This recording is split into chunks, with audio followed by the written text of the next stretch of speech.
muted myself.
Alrighty.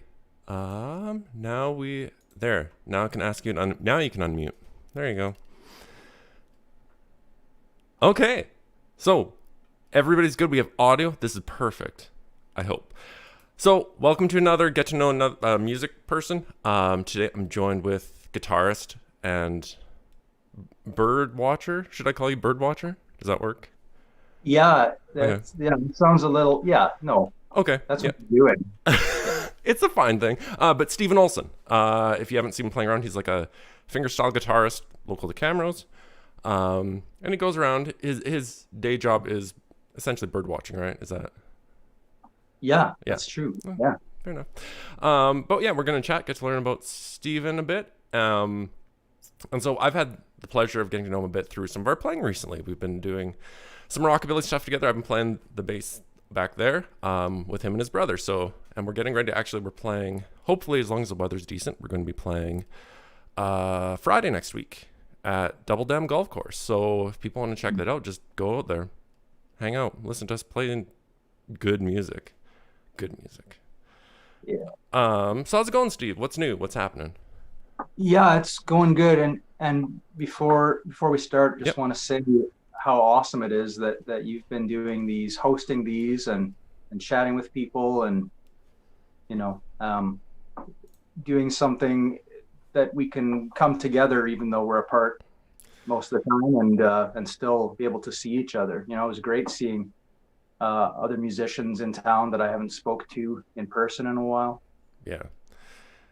And we don't know when we're going to speak to some of them. Well, I mean, we can, but it's, you'd go to, say, like an Alice Jam or something and you get to see all the people.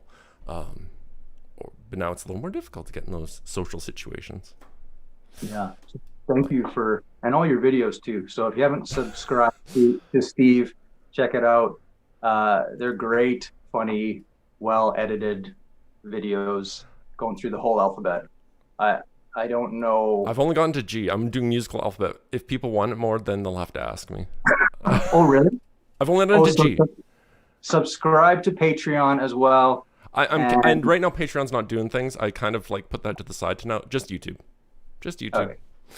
If people want it, they have to let me know, and I'll go through the whole alphabet if they want. Yeah, I'm so curious if there are all musical things that land in every letter of the alphabet. Oh, I could do it easily. Like, I actually have a list. I actually started going through a list of a bunch of musical terms when I was doing that, and like for every letter, I was like trying to think of what I could write for those. So sure, and it's definitely there. You're a music student, so you probably got a music dictionary, so you can just hit that up. Yeah, I mean, there's just Google too, but sometimes you don't know what you're going to get with that either. No, I still think of books. I mean, that's essentially. I remember taking like in university, 2001. We had to take like library courses. Now it's like, Oh yeah, yeah, we had to like yeah, know how to use the library essentially. yeah. Try to figure out the Dewey Decimal System. Yeah, know our books. Um, so this is Although, all about you. This isn't about me. This is about you. Oh, by the way, I wanted to mention. Okay, so we're playing in a group together, and it's two Steves and then two yeah, Olsons. And it's the weirdest thing for me. I don't know if this is for you, but like saying, it feels like I'm saying my own name to somebody else. Like, hey, Steve, hey, Steven. It's like, does that ever feel weird? yeah. Hi, Steve. Here's some stuff. Thanks, Steve. Yeah, it's weird. I thought it was just me, so I'm like, okay, it's fine. Yeah, But we're spelled differently. If we say Steve, it's spelled the same, but I'm a V, you're a PH, right? yeah, yeah. But I mean, we both have the longer version, and we both go by the short version. Yeah. Um, I'm kind of, I mean, my name's kind of fake because yeah, like there is no short version of Stephen with a PH. Right. Yeah.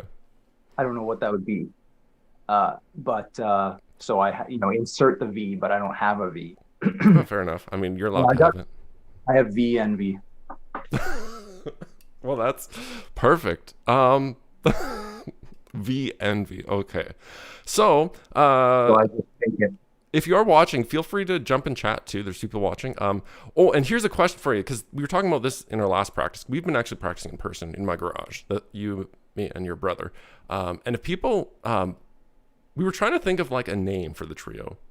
We kind of Yeah, hummed and hawed like Camera's Rockabilly Trio. If people have suggestions, you can throw them in chat and I'll throw them to you. Or throw them in comments if you're watching this not live, so you can watch this live right now, or the video will be up later. So mhm. if you think you have an idea for a Rockabilly Trio that's local to Camrose, and that if we don't want to be quite so on the nose, I was thinking like Handsome Steve and the Birdmen, but that might not be. I don't know, like those. Yeah. No, that we'll consider that one. Because that would be really awkward. Because which Steve's the handsome one, and then who are the Birdmen, right?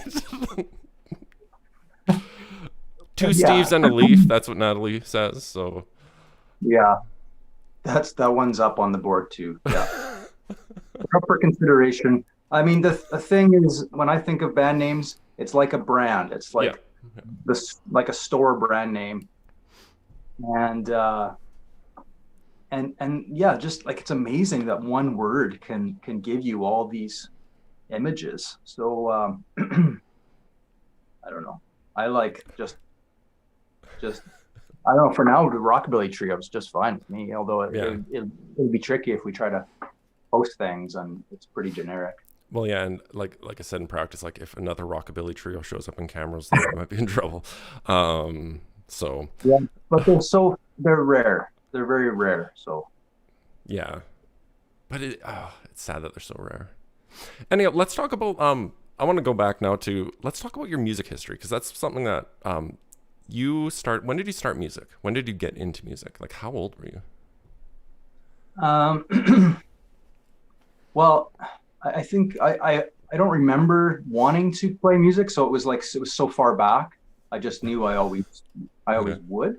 Um, but my uncle Lindy would play a lot when we'd go over, and around that time he was starting to play in public a lot more. So he played every Jaywalkers from probably the I don't know, early mid '80s onwards. Yeah. And so just he was just role modeling that, and I think as a young kid I didn't he was the only adult that I saw playing music, and Oh. it's just such an amazing thing to see a grown man just like playing in public, because it's such a childlike thing to me, music. And so for him to role model that, um and then when the closest thing was grade 5, where you're given a ukulele and everyone learns the 3 chords, and I mastered that. Like I was teaching everybody how to do the 3 chords. And then I was 13 and my parents took me out, bought me my first electric. Nice. And the So first thing we did was take it to my uncle Lindy to, check out if it was a good enough guitar to start on. so where did you grow up? Like you grew up like were you in cameras or Yeah, yeah. okay? And which school did you go to? I was a country kid, so we were You were going to country. SIF. Okay.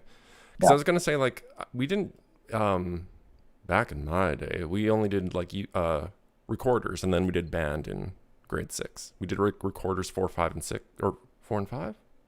I can't remember. We didn't do Yeah. ukuleles, which was sad enough. But Oh, okay. yeah, Yeah. So, yeah, I thought the ukulele was super cool, but I knew that, I wanted to get right. into guitar. And what was your first guitar? What kind was it? You said electric, but I can't, it was just a knockoff Fender Strat okay. copy. And there was a music store in town that doesn't exist anymore that Mm, was just off Main Street.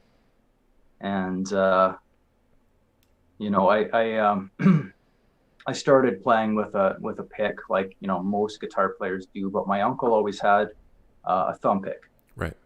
because he was playing Chet Atkins style, and his whole life he wanted to emulate Chet Atkins, and so he even like he bought Chet Atkins' signature guitar, and he owned every single record. Jeez, nice. And so I grew up with that, with him playing all those songs, and I didn't know what they were, but I wanted to know what he was doing. So even though like every other kid, like 98% of guitar players play with a pick, I was always watching, you know, what he was doing, and got a thumb pick, and he would show me that kind of on the side, and I just kept on working on that style. But I didn't really fully jump into that till he passed away in 2013, and then I just took it on 100%. Yeah, Threw away the picks and only focused on playing with a thumb pick because it's like a totally different instrument. It's like playing the fiddle versus a classical guitar or no, a fiddle versus a classical violin. yeah, Uh, it's so different stylistically. You could virtually consider it a different instrument. yeah. Well, it's 'cause I know like some of my picking style, like I do flat picking, but it's the I'll play with a pick, but I'll use my middle end ring finger to play like kind of extra accompanying notes sometimes. So it's like Yeah. hybrid picking. Okay. Um, Yeah. but then you Yeah. kind And of lose I, the function of your index finger, right? So yeah. And I have, followed some hybrid pickers. George Harrison is a famous one because he wanted to sound like Chet Atkins, yeah, but wanted to retain that pick. And then, but I can hear it because it's not as dynamic because you right, don't like your index is the one with the most functionality, and you yeah, can hear that it's kind of hindered when with the hybrid picking. So right. thumb Well, pick gives you like full dexterity. I mean, I'm classically trained as well. I went to Augustana for classical guitar, and I feel like it's the same thing, but you pop on a thumb pick and you can do muted notes as well, and you can do the Chet Atkins style, but it's still the same. You're using all five fingers of both hands. yeah. And, How do you use your oh, pinky though? I've never understood that. That feels weird to me. Like, do you oh, use your pinky? on the right hand, Yeah. Do you use that? I mean, not all the time. Most of the time, it's just thumbs playing the Yeah, bass, yeah. And then fingers the are other playing three. the high note. But if you're doing jazz chords and you want five notes simultaneously, then the pinky's there for you. So Hmm. I can follow. I've tried a bit, but I'm like I'll give up on that. It's I let my pinky just Yeah. anchor my hand and then yeah, that's interesting. So when did you go to Augustana? You right after high school. Okay. I, it was either biology and birds or or music. And at the time, music just seemed like the way cooler and easier option. And so I got there, and I had barely taken any guitar lessons, and I had never been in like the jazz bands or anything like that. Like I skipped all that Okay. through grade school and high school. I was never in the bands, so Okay. I, I didn't know how to read music on my first day at Augustana as a music Oh. major. Yeah, yeah. Uh, and I think, you know, maybe a little bit because I had in grade 11 or 12 taken Tom Spila's guitar class. Okay. And that was so cool. I'd already been playing for a few years, but I think maybe he did teach us how to read and play some really cool stuff. I remember a lot of awesome things about that. So great. Thanks Tom for all the music that you've done in cameras. And yeah, I wasn't into all the other stuff until I got to Augustana, but that was my first music class was just guitar. And then I like choir and was in ensembles when I was at Augustana. It was just had to jump into the deep end. And that was like a Bachelor of Arts focused music kind of thing? Yeah, that's right. Like focused on guitar performance. Okay. And you kind of did two stints though at Augustana, right? You did two. Yeah. Is that right? Yeah. I did. So I graduated with a music degree and taught and eventually ended up in a music store, Okay. which is where I met you. Okay. And as a sales clerk, but didn't feel like we were all musicians that ended up as sales clerks. That's how it works. And with teaching on the side. And at one point I was teaching or working at the music store full time and driving to Lloydminster on my days off, teaching one day there and then driving back and then doing another full work week at Gordon Price Music on White Ave. Doesn't exist anymore. I think it's now. Yeah, because you sold me my first drum set. So from there. Yeah. Yeah. I don't know. Yeah, I was, it's one of those things. It was probably a pretty bad, like I'm a really bad waiter and so probably a pretty bad salesman too. I mean, sales can take quite a bit, especially if you're focused on one instrument. Like, not ever. That's why you have you go to some music stores. There's a drum salesperson. There's a guitar salesperson. It's hard to know everything. Well, and I think you have to be a certain person who just will talk regardless of whether they know and just fill the space. I hate that though. Oh, that's the worst. And so I don't do that. So I was just kind of sitting there just being like, so do you want to buy it? Makes sense. Can you tell me a little bit about it? No, not really.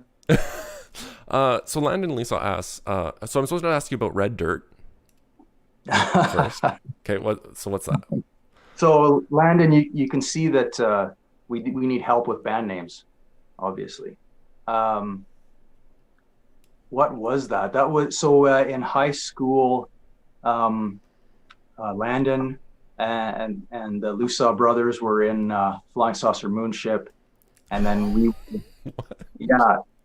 amazing band. Had a huge repertoire and played all over town. Okay. They practiced space and they actually practiced. And then we were a band that was in shifting names and shifting members, and one of them was the Red Dirt Band.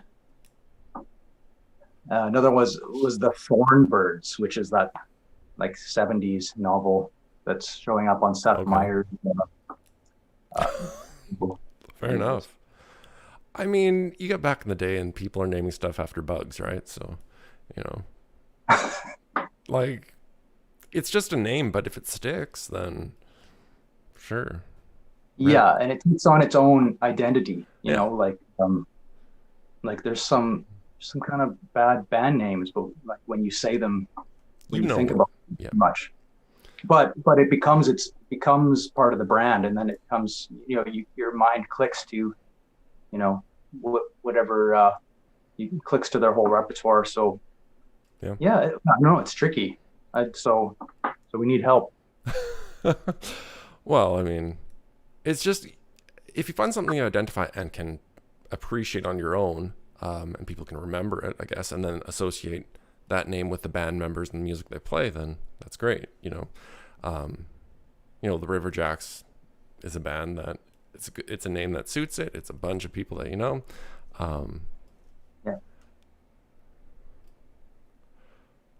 So there's another. I'm going to flip these in order, Landon. But there were bands in town at the time called Macrophallus and Necrobiosis. apparently. Yeah, you haven't heard it? You didn't hear me? I think there's something that you can make band names too intelligent too, and then people are like, I don't care. Like they're just, I don't know. But he was asking, was Don Hapner still teaching guitar at Augustana? No, so when I was there, it was Carl Lotzberg, who was the uh, main guitar instructor at U of A main campus. And so Okay, Augustana wasn't yet part of the U of A campus, right. but it was part of his work week to come down to Augustana. He got a Okay, contract to teach us, once a week. He would right. drive down, Okay, and so just fantastic, a fantastic teacher to have that perspective from Edmonton come down. And he definitely. would bring us up to Edmonton for concerts and stuff. He would say, "Oh, you got to see this guy." And there was always guitar stuff going on in Edmonton, so Right. it was great to be part of that community. Yeah. So, Carl played at Landon's wedding apparently. So Whoa! Oh, wow! Wow! there you go. So did you? I'm just assuming you two were like at school at the same time or something. Is that Len and Lisa? And Um, well, I think briefly I was in that band, but I but I was bad. Uh, um, and we there was just the two bands okay. in town, and we would play. I think we would play a lot on the same bill. I would open for Landon's band often, Okay. and just great memories of that. Okay. I saw Landon last weekend at that event for Augustana in the park, and yeah, it was just that brought back a lot of memories. When there used to be fireworks in the park, there was Yeah. a stage, and Canada Day, there would be concerts right in the park. So Right. Yeah. uh, Okay. Oh, okay. So Natalie, another band name idea could be to play on rockabilly. Someone once asked Steve what gave his guitar such rockability. yeah, Yeah. that's And you're like, no, it's called rockabilly. Stop it. that's on the long list. So when it comes to like styles of music, like you say, like Chet Atkins is the style you like and stuff, and then Carl Perkins. But like, where did you always start with that kind of interest into the rockabilly kind of style, or did that No, change over time? no. I mean, I when I was a pick player with a pick, Yeah. would try to play early Elvis stuff. Okay. And I didn't understand how Scotty Moore could play the low notes and the high notes Right. and the middle notes because it doesn't make sense with a pick. Right. And it was when I started studying classical that I realized that he was Scotty Moore on the whole first year or two of Elvis songs was trying to sound like Chet Atkins. Mm, Chet Atkins was the model for early rockabilly. right. If you had the ability to play with a thumb pick. And so this really interested me because I had the same experience, or a kind of like a retroactive experience, where I played at the Alice with my brother, and we were just a duo at the time. Leif plays. He's been playing with drums with me, since we were teenagers, and then Simon, who was at the Bailey, came up and said, "You want to play in a rockabilly show?" And we were just playing like Chet Atkins stuff. So I said, "Yeah, that's sure. That sounds good." And not really understanding that when he heard us play, he was hearing like early Elvis stuff. Like Mm, that's what it sounds like. And I didn't really make that connection. And so after we played that rockabilly show, I started really digging deep into figuring out what is the connection between Chet Atkins and also Merle Travis mm, to rockabilly. And I've like found just a handful of gems of players who are also doing the same thing. And you could count Carl Perkins in there too. He was a Chet Atkins fans, and yeah. he was playing with a thumb pick. And and then there's who was it? Oh, Sonny Curtis, who played with Buddy Holly. Mm, So the yeah. Yeah. first year or two of Buddy Holly songs are finger picked like Chet Atkins. And there's a few other guys, Hal Harris, Lenny Bro, a guy named Jimmy Galbraith.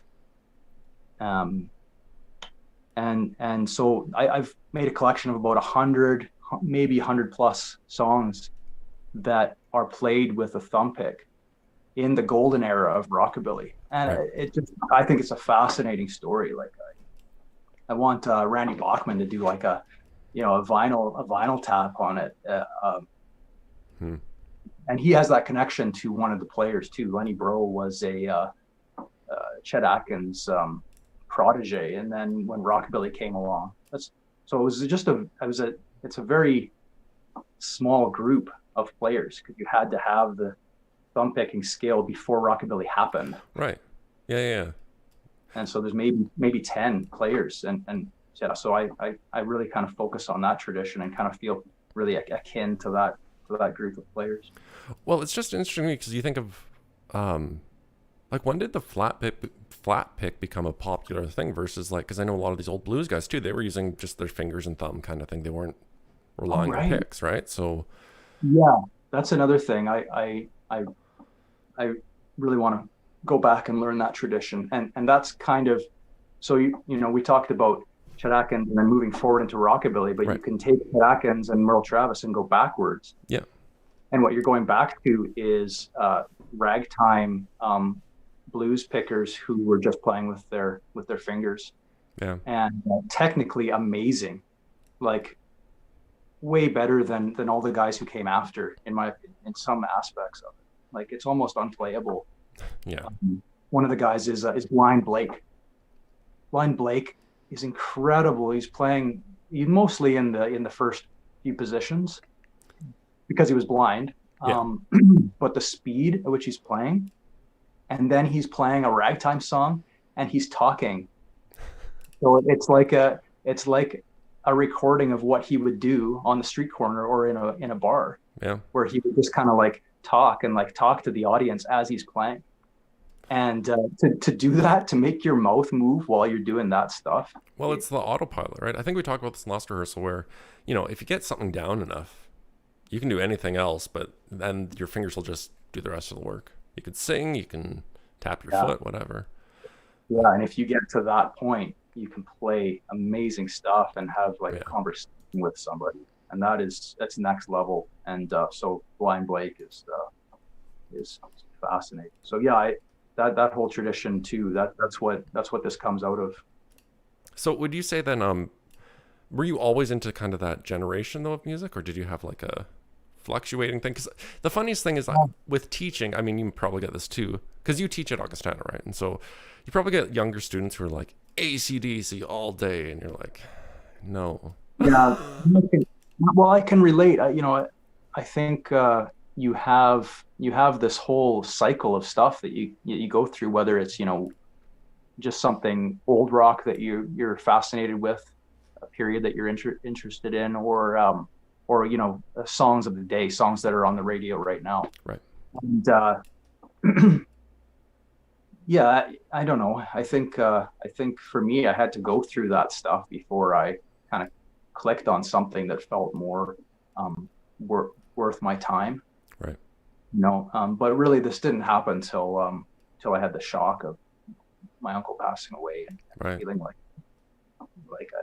I wanted to not just follow in his footsteps, but like fill them. Like there is a need for the live music that he would play at Camrose events. Mm-hmm. If someone has a dinner party at a hotel, they would invite him, Right. and now they're calling me, and I'm playing the same stuff he would play. Hmm. And so it's just such like heart music to me to play that stuff. So none of the other rock that I used to play is just it's not worth my time. But I understand that I had to go through all these phases. So I just someone asks me to play such and such music, I kind of put myself in their 15-year-old shoes and go, yeah, okay, I remember that. Yeah.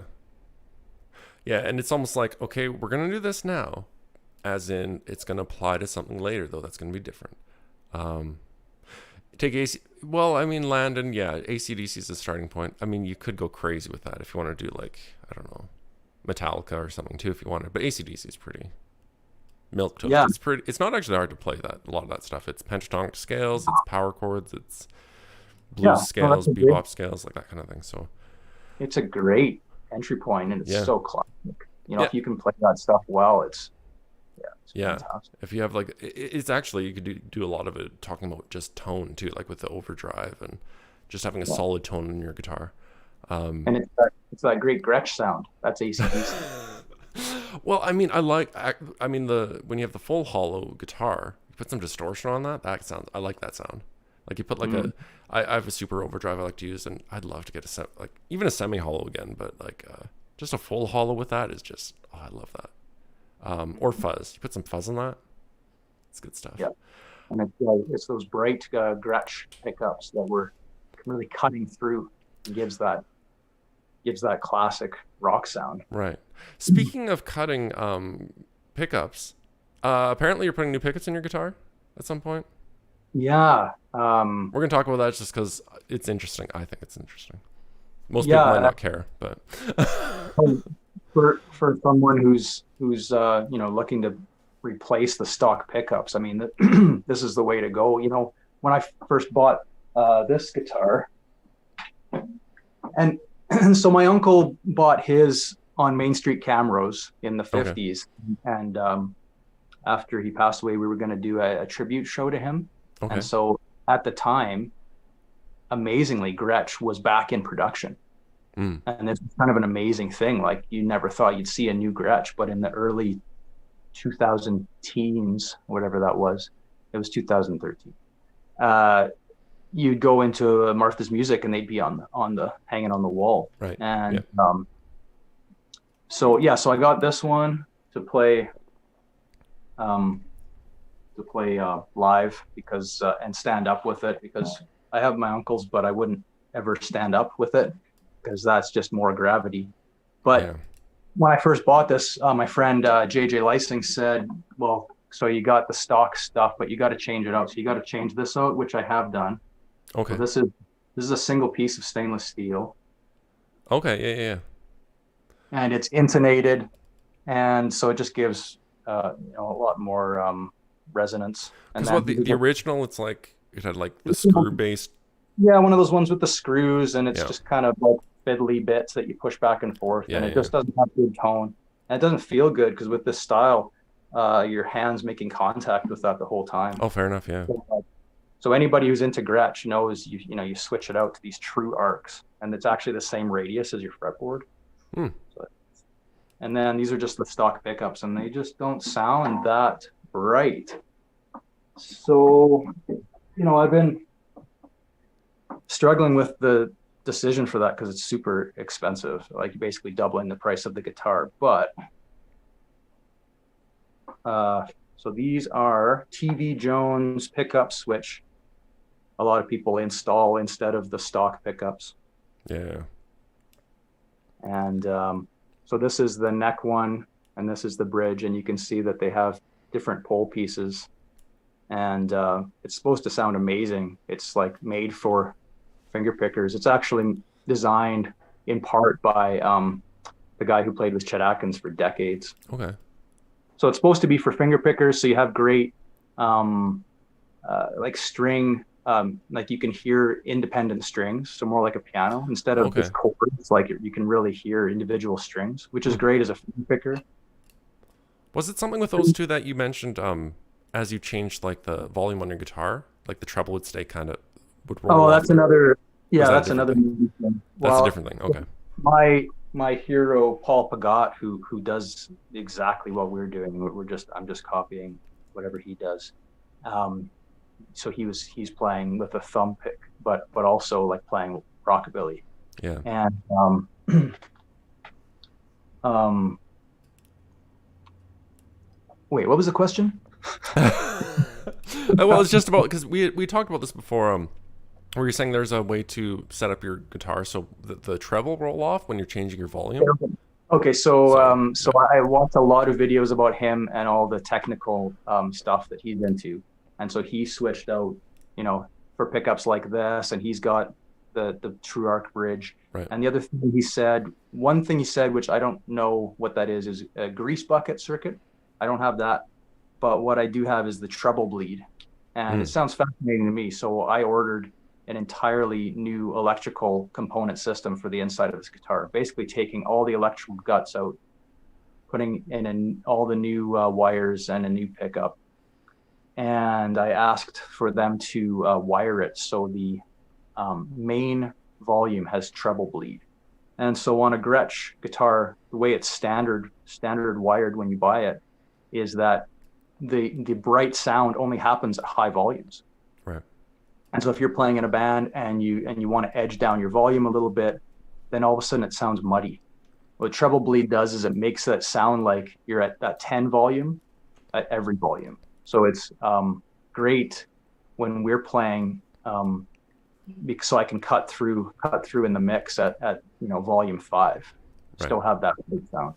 Right. Anyway. And I always think that's interesting though, because through kind of the limited time I've gotten to play with you, it's like you're a bit of a purist when it comes to stuff like that. Like you want that authentic sound. You want it sounded like this back then, so we better sound like that now. That sort of thing. Yeah.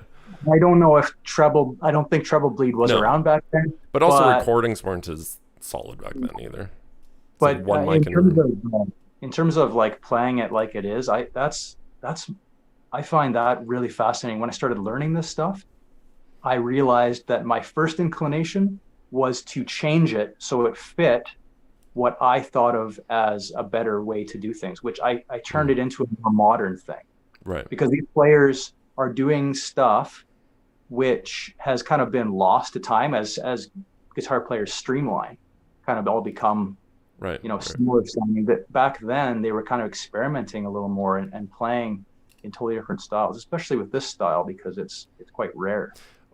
Well, and it was so new too. Like the rock and roll movement didn't really happen until a little after that, and so some of this guitar stuff was so new. And so, oh man, some of those shows, like even Hee Haw, where you get like what's his face, you get some like fantastic guitar players. It's just right, yeah. And nobody plays like that anymore. So like I really love going back to the original recording, which I can't find sheet music of in stores, and listening to it second by second and finding out what they play. And I'm digging up really surprising stuff. Like, what is this chord? I've never seen a modern player play this chord. And when you add it in, suddenly you get that sound like, oh, that's that classic sound that nobody sounds like anymore. So I am a purist in that way. Try to make it sound like it did, because something's been lost when you hear a lot of modern bands. Yeah, and I think we're trying to play this stuff. I mean, like a modern rockabilly band I'm talking about. Right. And I think there's merit to it in the sense that if you are learning some of the original way that something's played, like a solo or anything, then you can play off of it, but having like the baseline of everything that's going on, then you can maybe make it your own a bit, but you still keep to the original source material.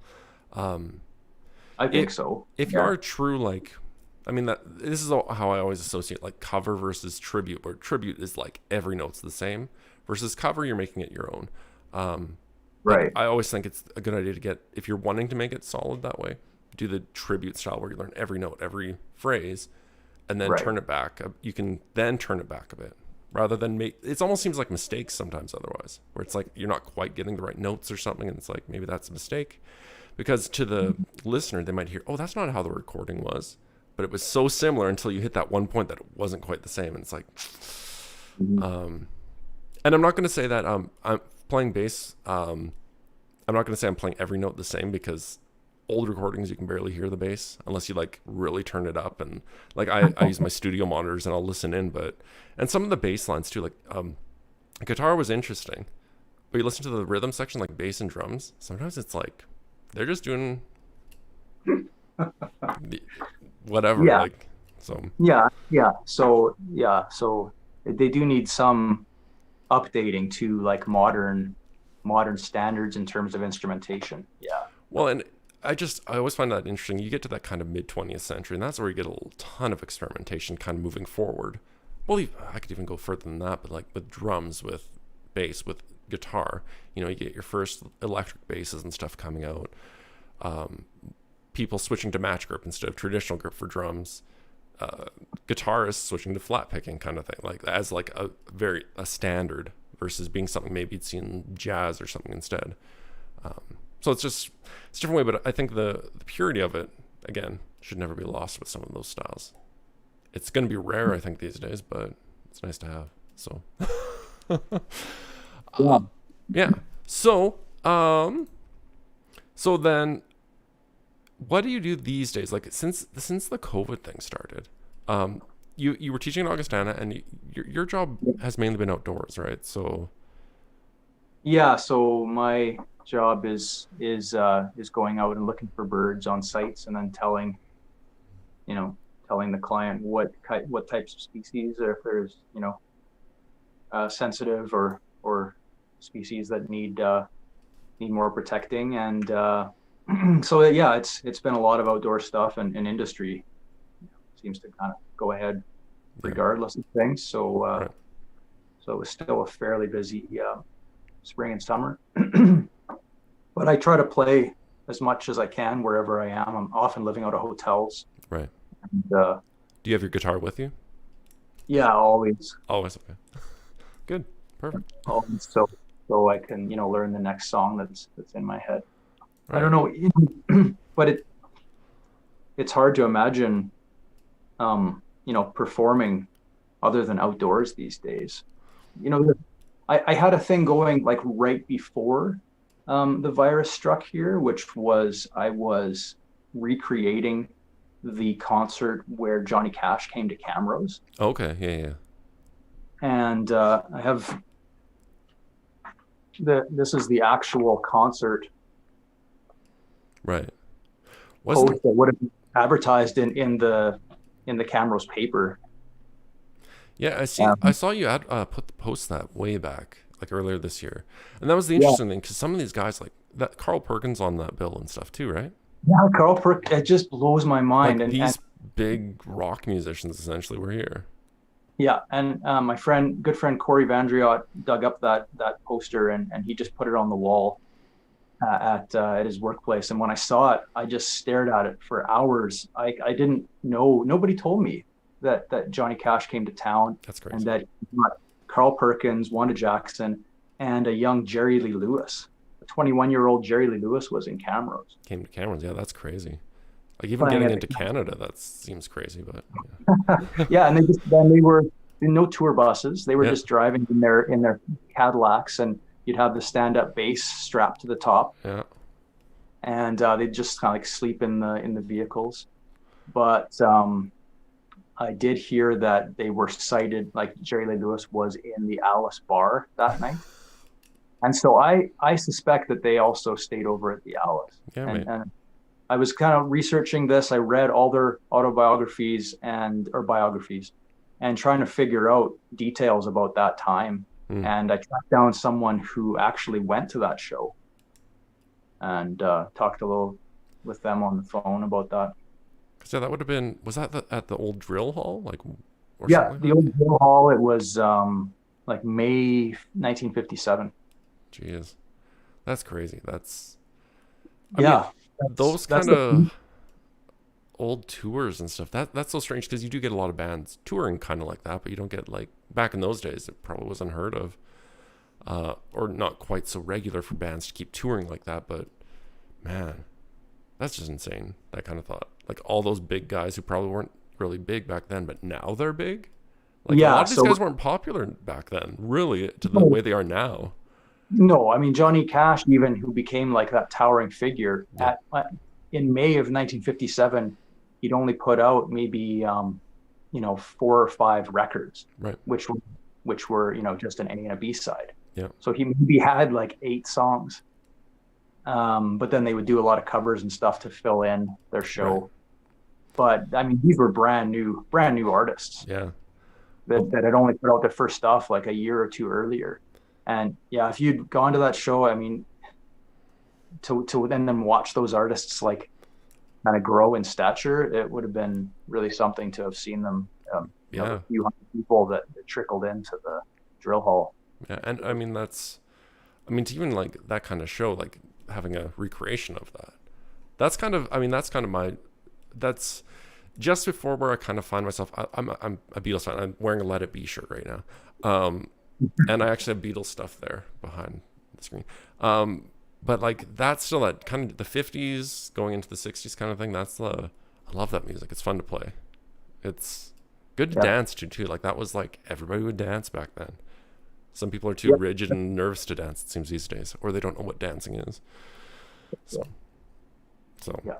yeah, Yeah, that's the era I love to play. And I hate to say it, I think it's when the Beatles started experimenting that they lost. they And lost then you. that's to me, like if I kind of like look at a viewpoint for stuff that I want to play now, Yeah, like 64 is my cutoff. yeah. No, and that makes sense. And so something you can hear it in the recordings too. You go from like basically live recordings with pretty much a single mic Yeah, into studio. yeah, I don't know. Some it feels like something was lost, but also they've done it all. So you have to like go in new directions. yeah, yeah. I I'm mean, just randomly cutting history into this little chunk that I like. but it's fair enough. I mean, that's music was changing so much then, and it was just it's a solid era. You get the Beatles, which changed even further when it came to like recording techniques and things like that, and musically too, of course. But like that era was like cutting out some of the squareness to life. Like making people more free and like feeling things rather than just having to listen to like old country or whatever. Like it was actually starting to be like more upbeat tunes. Things were different. People were rock stars. Even playing drums hard was like, oh no, you can't do that. Like stop. Yeah, Yeah, no, everything changed. I mean, and culturally too. yeah, Everything in the 60s, yeah. It's just you that know. you get Elvis and it's like he can't do that dance. Why he can't do that? And it's like now it's like that's nothing. Like it's just the progressive movement kind of idea when it came to culture, I guess. Yeah. Um, so that was your, but that's kind of your the show would have been when that started. Like you're Well, I did my first like I called it the one man rockabilly show, and I right. think the first one was in last November, and then I did a few more around Christmas time, and then I did one more. I think it was like early March. Like it was one of the last Oh, times okay. that I was in a room with people, and it was a house concert, so it was a very small room, and Right. like that was the last. So yeah, that was really great to be able to do those few shows, and I just look forward to a time when we can do that again. Otherwise, I can only imagine live music will be like, I can only really imagine it in the summertime, or maybe having like everyone else, way back at the other end of the room. I'm not really sure. I mean, It's that's the hard to hard thing. imagine. Yeah. There's discussions right now with the big band. We're still figuring it out, like the Battle River Big Band, because it's literally like a 20-person group or something like that. How do you even rehearse with that indoors? And they're horns, like they're wind instruments. And I mean, there's discussions about recording and things like that, but live like performances indoors, I don't know. It's not going to be the same, but we'll have to see. I mean, that's the important thing. Like we kind of don't know, but we kind of do in some ways because you get people moving inside, and that's when it seems like people get sick. So I mean, we're getting into a season of here's what I don't know what's happening. So that's all I can go with. And so that would have been March, yeah, because I was playing with some Battle River people, big band people for like a Dixieland show. We were gonna do like the weekend. Everything got shut down right after that. Everything got shut down, which was kind of sad. I mean, putting work and we did a lot of rehearsals for that, and then it was just kind of done. So, so is there anything since kind of the shutdown? Is there anything that besides the normal things you would have done before musically? Is there anything new you've been kind of playing around with? Well, I mean, I guess the newest thing is since like we had our first gig with you, and before that we were just a duo. And when we played that first gig, you know, we talked about this, but just felt like, oh, you just know, like, oh, this is awesome. And then you could see the looks on people's faces. Like I looked at, you know, serious musicians and they just like were had a big smile on their face. So we knew we were hitting all the right things there. So just since then, having you in the band, you know, it's really changed everything that we do because when it was just Leif and I, him on drums, myself on guitar, I had to play all the parts. Yeah. And it never sounds fully, it never sounds dynamic enough when you're doing all the parts yourself because you're really struggling. And like Chet Atkins always said that he got fired repeatedly early on in his career because he sounded like two bad guitarists. Well, and definitely it's like things where when you add another musician, they can take over part of the role. Like bass is the bass line. And so then you can focus on other things. If you're soloing, then the bass and drums continue the part and you do your solo and then everything can continue. So this is a whole new world to have you holding down, you know, with authority this bass line and me just launching off into the higher frets, which is someplace I haven't gone before and just done solos. I've never learned just the solo because I never had opportunity to play them. That's interesting. It would sound like, you know, if my bass line dropped out, I couldn't do it. So I was tied down. Right. You always have to have that thumb doing the bass line. And yeah, I was tied down like back to the 10th fret. But so to now, I guess, yeah. So that's what I've been focusing on, you know, since having you in the band. Now we're the rockabilly trio that needs a name. I'm learning all this solo stuff, all these techniques that I've only ever really heard. Right. I've heard them so many years now that it doesn't take much. Like I can come up pretty quick, but it's really fun to be able to just cut some parts and launch into these new parts and play all the solos. It's really fun. Yeah, and I think that's interesting because you kind of were doing a lot of solo, like you do a lot of those solo instrumental shows, right? And then you did the one-man shows. But yeah, every time you add somebody, it's like, what do you give up? So, and it's not even a give up sometimes, but it's like, what can you do differently when this new person's here to take over parts? And so it's like there was a Oscar Peterson jazz piano guy. He said when the bass player shows up, he moves his left hand up an octave because the low notes are for the bass player. Like there's things like that where it's like, okay, you don't have to play that, so he can focus somewhere else. So like you said, like you're playing the higher frets, like 10th, 12th fret maybe or something. And you're able to do that by me covering everything else, hopefully.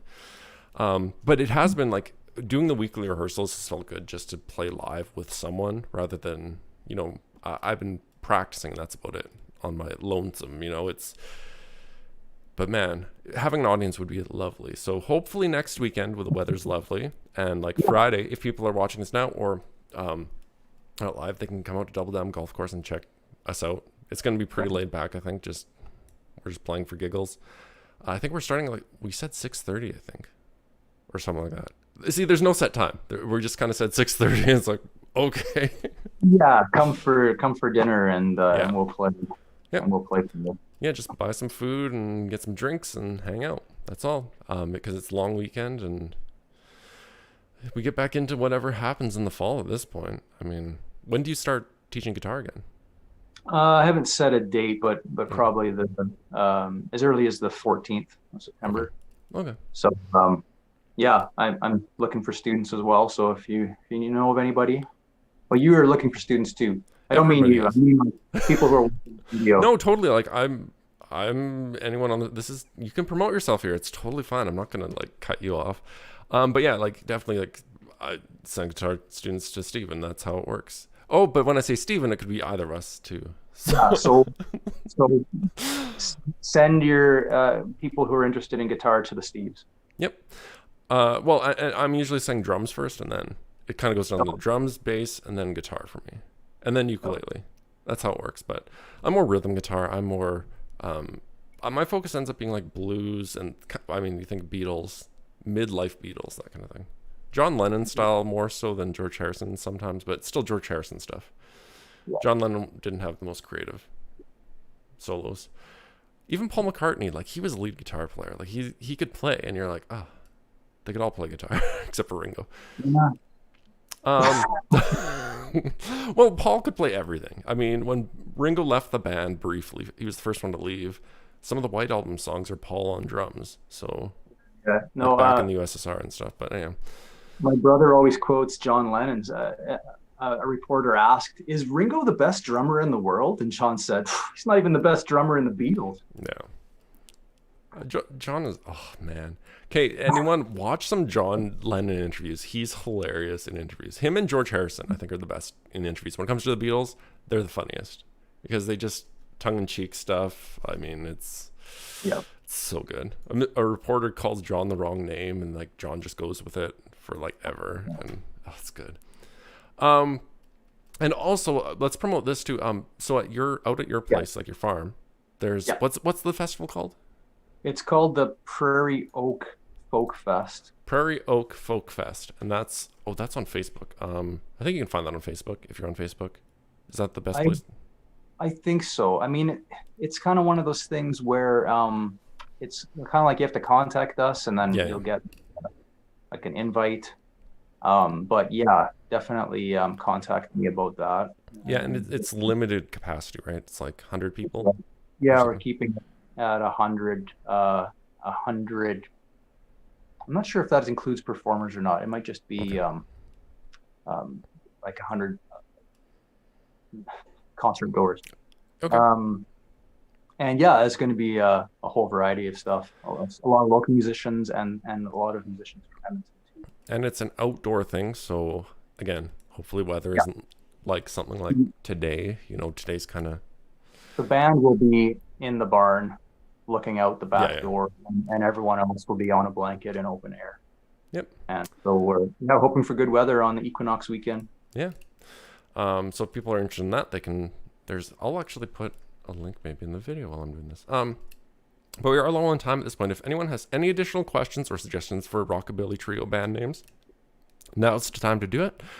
Otherwise, I wanted to comment on this too from Landon. He was saying he's just thankful that kids are interested in music played with instruments instead of computers. And I solidly agree with that. When it comes to music, I think it's one of those things, if you can get a kid into it, like you say, there's a lot of styles you can go into. Even instruments, I find. The kid finds that one instrument and style of music and just can sit with an instrument and do that for hours instead of sitting on their phone for hours. I think that's huge because then it's a brain game. Like you're actually thinking. You're actually like using your brain in a creative way, which is huge. Wait, what was the question? Well, he was just, the whole statement from Landon was just, it's better when, like, he's thankful that kids are more interested in music played with instruments rather than playing on computers or phones. I think it's huge. I mean, back in Carl Perkins' time, they didn't have that. So, you know. Well, I mean, is he's talking like music that's like using a lot of technology that he's talking about? Well, because I heard a song the other day, and don't ask me what it was because it was past 1964, but it was like everything was electronic drums and everything. The only thing that was live was this really awesome guitar riff, which had like the whammy bar on it, and that'll never be fully digitized. That sound of the guitar has to be done live and dynamically. So even though all the other instruments were done on a computer board, then the guitar was still played by a human. Well, and I think there's not everybody's going to play every instrument too, and I think things like on Mac you have GarageBand or something where you can like put up the tracks, but then you can play behind it with the instrument of your choice. And like you said, like if you have all the electric stuff, but you can take your solo instrument and do something like I might do because I can play all the instruments. I might record a bunch of tracks and then play some, but just have it a kind of a loop, but then play a bass line, like play like a solo bass line or something behind it. Just something musical, I think is huge. Getting sounds in your head, and being able to like make it engaging and fun. Because I think music should be fun. That's another thing. If you can make music enjoyable and fun, and I mean, there's going to be the frustration behind it, but it can take over the world of computers and like the actual like the actual distractions, like the fake Oh. music, I guess you could say. Because Mhm. I do understand the idea of like, you know, you can doing mixing and stuff and having fun with that, but sometimes you have to be creative on your own. Like creativity and arts are just huge. And that's one thing I'm hoping there's a resurgence of that. I've been talking with the Art Society about they're getting some classes going in, so I'm looking at doing some courses through them. But man, Right. that's some stuff that needs to continue. Arts, never get rid of them, never ever. And I think even now, Mhm. it's almost more important to share your arts too, if you can, online. Throw them wherever you have. So To me, yeah, it's the only thing that really matters. What you're doing in your life, what are you creating? yeah, And art is like the highest, to me, the highest expression of what a human can do. So uh, everything else is like low grade maintenance stuff that, you know, I'm doing this stuff just so I can play just get music. there. Well, and it's like some people have real jobs and then they play music. Other people just play music and hope they make money from it. So um, that's how it works, I guess. But anyhow, since there are no more questions, I want to thank you, Stephen, for being willing to come on and talk about stuff. Um, so people will be able to watch this video after too if they want to share it with other people. And this will be the last one for a bit. I'm going to more irregularly schedule some of these get to know music people. If you know anyone who you think would enjoy this program, if you see this in chat or see it live or whatever, tell them to get in touch with me because sometimes I don't know who's out there who might want to do an interview. I am poking some people still, so there might be others. But for now, it's getting into fall. We have to get outside as much as we can before it starts snowing, apparently, or something. I shouldn't be talking about snow, but I mean, it's Alberta. We know. Farmer's Almanac is saying it's going to be a cold winter. So. Steve, I forgot to show this. Oh. Let me just make the whole Yeah, shot sure. there. You see that? Oh, yeah. Yeah. There we go. And yeah, because I knew your uncle. I didn't know him directly, but through like Messiah Lutheran Church. Through Yeah, that kind yeah, of, so yeah. I mean, Leif, he went to Messiah. yeah. Yeah. So oh yeah. So yeah, and check out Steven's stuff. I mean, you can sign up for lessons with him or whatever. Yeah. He has some YouTube things if you want to see some of his performances. So that's linked in the description. His YouTube page is Stephen Olson. I think it's just Stephen Olson. And then you can check out his Instagram, which has one post. And I'm gonna guilt him. This will guilt him into posting more, maybe. No, I'll put some pictures of the pickup swap. Okay. Your brother's doing that for you, right? Like is he actually gonna? He said he's gonna show me how to solder so I can do it myself. Oh, have you ever soldered? I don't think so. You might want to practice on something that isn't your guitar first. It takes a bit of finesse. Yeah, But good call. I do understand the scares of getting into that guitar. Seriously. But yeah, you can check out his. They're both those are linked in the description. I'll add to the description the Prairie Folk Fest thing, so people can go there. And remember it's limited, so you'd have to get in touch and before space runs out because we have to be safe and healthy. So I encourage everyone to remain healthy and do what they can. If you're feeling sick, stay home. Those sorts of things. Stay sane too, though. Drink water, drink coffee, play music. Even pull out a pad of paper and just draw, just sketch, do something to keep your mind. You know, you can get frustrated with stuff, but there's the thing about, you know, take out a pad of paper, start drawing, throw some music on, just relax, calm down. We're going to get through this, people. It might be a long time, but we're going to get through it, I think. So, Yeah. But yeah, thanks again, Steve. And for everyone watching, stay tuned if you want to check out when the next one of these segments will come up. Follow my Facebook page, Stephen Hartman Music, because I'll be posting next one there. Anyhow, talk to you all next time, and see ya.